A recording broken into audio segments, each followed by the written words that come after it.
Assalamualaikum warahmatullahi wabarakatuh.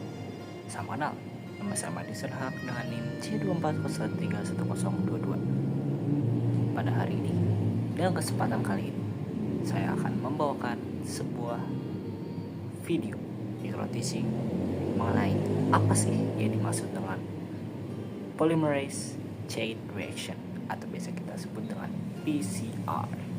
Jadi, apa itu PCR?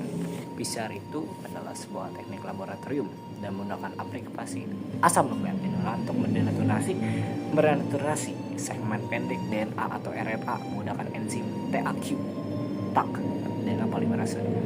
Jadi PCR ini diperkenalkan pada tahun 1985 oleh Kary Mullis dan beberapa rekan-rekannya dan menerima hadiah Nobel atas inovasi ini. Lalu aplikasinya sendiri, PCR ini digunakan untuk mendeteksi dan memeriksa komponen DNA yang telah teraplikasi. Dan prosedur ini sangat penting dalam diagnosis infeksi bakteri, virus, dan penyaringan penyakit genetik, misalnya seperti COVID. Lalu ada 3 tahap utama, ada denaturasi, DNA yang dipanaskan hingga 95 derajat Celcius untuk memisahkan 2 untai DNA. Lalu ada annealing atau pendinginan pada suhu 37-70 derajat Celcius menggunakan DNA primer menempel pada DNA untai tunggalnya. Lalu yang ketiga ada amplifikasi. Tak polimerase melakukan replikasi DNA dengan suhu optimal 75-80 derajat Celcius. Nah, tak polimerase ini apa nih? Nah, tak polimerase ini adalah enzim tahan panas. Jadi buat memvalidasi proses sintesis DNA dengan pemanasan berulang tersebut. Lalu menggunakan primer juga berukuran 20-25 nukleotida berfungsi untuk menempel pada DNA untai tunggal dan memulai proses amplifikasi yang penting tersebut. Lalu thermal cycler, sebuah alat untuk mengatur siklus suhu dan waktu dari setiap tahap denaturasi sehingga lebih akurat dalam pekerjaannya. Lalu proses PCR ini bisa diulang sampai 30-40 siklus.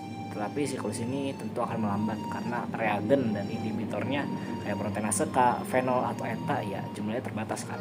Dan inhibitor PCR ini ada proteinase K, hidrogen ionik, heparin, spermidin, hemoglobin dan yang tugasnya menghambat fungsi PCR itu sendiri.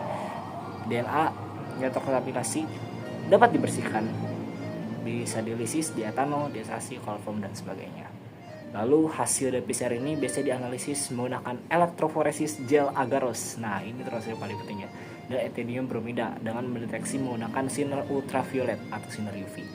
Jadi PCR ini juga memperbanyak hingga 10⁻⁹ salinan DNA dalam waktu singkat, jam hingga 3 hari menggunakan sampel DNA yang sangat kecil, sehingga hal ini menjadi sangat efektif karena bagi PCR juga termasuk aplikasinya sangat luas dan termasuk ilmu yang sangat emas yang pernah ditemukan oleh manusia karena produk amplifikasi yang efisien dan dapat digunakan untuk berbagai penelitian yang ada di dunia.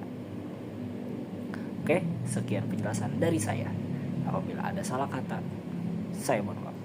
Wabillahi taufiq wal hidayah. Assalamualaikum warahmatullahi wabarakatuh.